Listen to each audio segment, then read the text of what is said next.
Hi.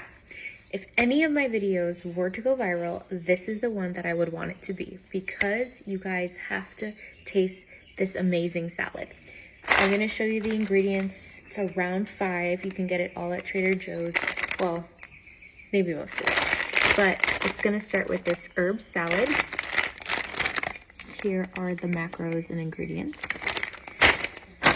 Some shrimp. This I did not get from Trader Joe's, but here are the macros. Green Goddess salad from Trader Joe's. There you go. All right, let's talk spices.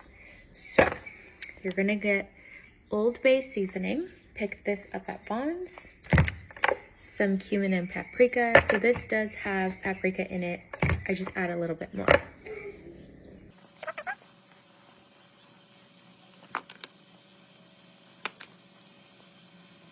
All right, once the shrimp are done cooking, just gonna place them right on top.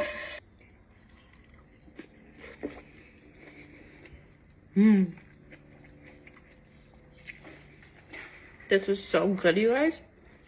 Let me know if you try it.